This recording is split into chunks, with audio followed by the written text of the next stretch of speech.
right. Hey guys, I appreciate you giving me some time. As you know, I used to be your coach, and one of the reasons I had to step down was because I'm going to school. Today, I have to do a project, and what I'm going to be doing is talking to you guys about dehydration. For starters, how many of you guys drink at least one caffeinated beverage a week? How many, keep your hands up, and how many of you guys drink at least 5 a week? Yeah, 4 of you? How many of you guys drink at least 10 a week? Back in there. Coach? How many of you guys drink at least 1 glass of 8 ounces of water a day? How many drink at least 2 glasses a day? Coach has it on that one too. A couple of you guys. This is a 16-ounce bottle. How many drink at least 8 of these a day? That would be the same as 16 glasses of water. Nobody? Alright, with soccer, it's pretty important that you guys stay very well hydrated. You know, the 32-ounce bottles that a lot of you guys use during the games, this can sometimes not even be enough, especially on those really hot days. On average, a soccer player who plays the full game, the full 90-minute length game, so 10 minutes longer than what you guys actually play, runs up to 9.5 miles a game. For you guys that are referees, FIFA level referees playing that same 90 minutes run up to 12 miles a game. It's a lot of running, so you guys got to make sure you stay hydrated. And the hydration doesn't start during the game, it starts before the game. Losses such as cold, losses could lead to dehydration. Has anyone ever been treated for dehydration before? Nolan? What'd they have to do with you? They did it with an IV? Who was it? Eric? Eric? When he was a baby. You were a baby, yeah. You don't remember that though. They gave him an IV also. Does anybody know the signs of dehydration? How could you tell if yourself or if somebody else is dehydrated, Eric? Cramps. What's that? Cramps. Anybody else? Dizziness. Dizziness? Anything? Nate? Oh my God, I have fever. High fevers? Things that are not normal.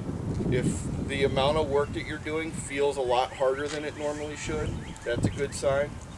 With soccer, cramping that was mentioned, you're going to get a lot of cramping in your calves with soccer. Confusion, excessive sweating, and sometimes if you get to the point of where your sweating stops, that means that you don't have any fluids left in your body to get rid of it. Some of the things that you should be aware of: feeling thirsty is one of the first signs of dehydration. Feeling worn down or tired. If your body feels hot, it feels like your work is taking more to perform the work than it should. Like if coach tells you to run and touch the tree and it feels like you're running 1.5 miles, there's a decent chance that could be from dehydration. Another thing would be fewer wet diapers, for those of you guys that are still wearing diapers. Anybody? No? I figured there'd at least be a small laugh out of that one. Yeah, I think Nolan's smile is about the biggest reaction on that. Severe cases of dehydration can lead to hospitalization. Like Nolan said, he had IV treatment. If it was to go even further than that, dehydration could lead to death after a couple of days. So staying hydrated is very important. So besides consuming water just here and there, like when there's you substitute in and out for a game and you just take a quick sip and that's it, some of the things that you can do to help prevent yourself from becoming dehydrated is you're going to start consuming your waters before, or your fluids before the game. Sports drinks are great. One thing, just referencing back to the caffeinated beverages, caffeine acts as a diuretic, which means that it pulls the fluids out of your body. So if you're going to drink caffeinated beverages, you need to also consume more of regular non-caffeinated fluids. Juices are fine. The sports drinks, G2 from Gatorade is an awesome choice because that has some salt and potassium, the electrolytes that are going to help to keep you more energetic. Powerade Zero is another great choice. The most important part of it, though, is you want to drink 17 to 20 ounces of water 2 to 3 hours before the game. An additional 10 ounces within 10 to 20 minutes of the game. So right before, as you're doing the warm-ups, you want to try to get through that 10 to 20, or that additional 10 ounces.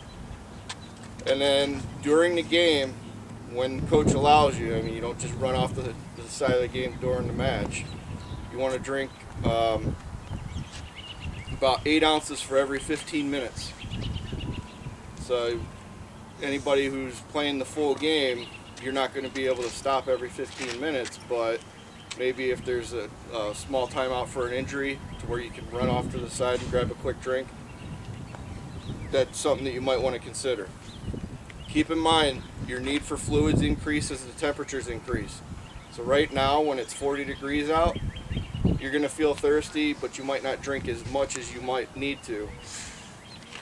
The other side of that is in a couple of weeks when we start hitting the 90s and getting into the high intense tournaments and games and stuff like that, you're going to need to increase the fluids even more to compensate for that extra fluid loss. Shoot for about 50% more fluid that you consumed during the previous game to get good rehydration if you're playing a second game. So pretty much if you're drinking 20 minutes before your first game, you need to replace that fluid and then have extra if you're playing a second. Drink 10 ounces in the beginning, you're going to drink 20 ounces before the second game. Okay?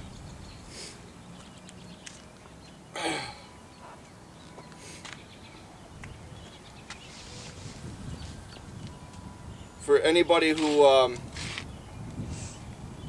does drink the G2, Tyler's got the small bottle of Gatorade. If he runs out of that, he's still feeling pretty worn down.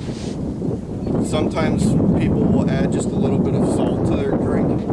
It might taste a little bit funny, but when you have the excess of sweating and fluid loss, you need to sometimes replace the sodium in here. So you could add about a 1/4 teaspoon of salt to 8 ounces of water, and that's going to help replace some of the lost electrolytes.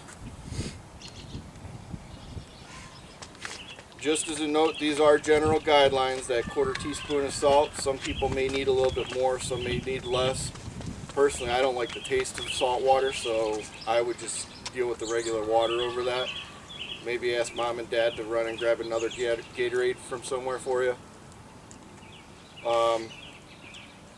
Some of the bigger guys might need to increase the total number of fluids, how often they're drinking them, everything like that to make sure that they stay hydrated. Eric, you're one of those guys, okay? Because you sweat pretty bad.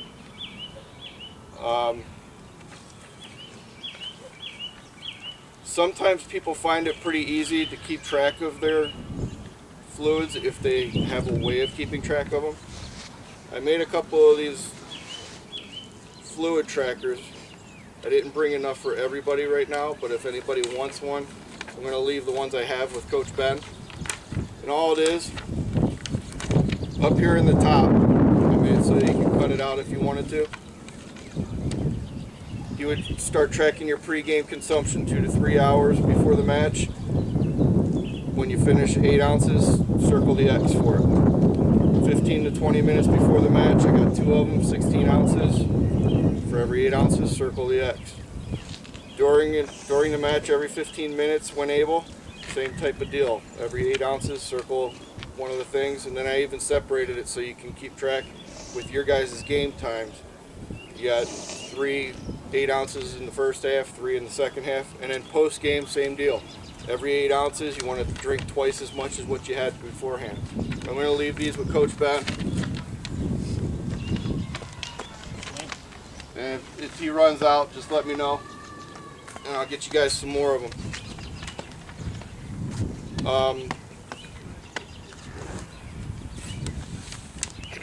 Does anybody have any questions so far about it? What they should drink, if any certain drinks are appropriate or anything? Fruit juices are great because they have built-in electrolytes. You know, they'll have naturally occurring amounts of sodium and potassium. Potassium is another important electrolyte that you guys should be taking in. What about sugar drinks like Kool-Aid? The sugar can weigh you down. It's not something that's actually going to give you that hyperactivity energy that a lot of people think, but the sugar does give you calories. It's energy that they're going to take in, so it can be helpful a little bit, but it's better than nothing. So, Wait. Tyler? What about coffee? Coffee is okay. You got to keep in mind it does have caffeine in it. So if you're drinking 8 ounces of coffee, you need to replace the amount of fluid that's going to be pulled out by the caffeine. So what I personally do, and I haven't actually looked into it, but for every ounce of caffeinated drink, I'll try to drink 2 ounces of non-caffeinated to kind of offset that diuretic effect of caffeine. That's actually a great question, and I just forgot to look into it. Who remembers the number of suggested cups of water a day? I'll go with Nolan because he seems 16. Who can name 3 signs of dehydration? Dizziness, thirst. I forgot my word. Anybody else? Dizziness, thirst, Yep, dizziness, thirst, and being tired. Does anybody still wear diapers? BJ's pointing out at Nolan. But with babies, that's an important thing. The wet, Yeah, it the is. dry Anybody diapers that's is got dangerous. Little siblings, it's something as parents we are more aware of it. But if your little brother or sister usually has 5 wet diapers a day, and all of a sudden you realize mom's only changing the diaper once, maybe you could mention to mom that your siblings should have some more to drink. What are some methods of proper hydration can you consider before soccer matches? Anybody? Bottle of water. How much water? 10 ounces. When would you start drinking it? 15 to 20 for the 10 ounces is good. You actually want to start 2 to 3 hours before. That way your body has a chance to absorb the fluids. So you're going to want to do 10 to 20, 2 to 3 hours before. And then 15 minutes before you want to do another amount of water. What can be helpful in moderation after a game, but limited before and during a game? Something that you can add to it. Tyler? Salt. Very good. Does anybody have any other questions, comments, anything like that? I appreciate it. I know it's cold. You guys are in shorts. I'm freezing. I wish I still had my gloves on. I zipped through it pretty quick. I appreciate you guys' patience with it. Thanks a lot.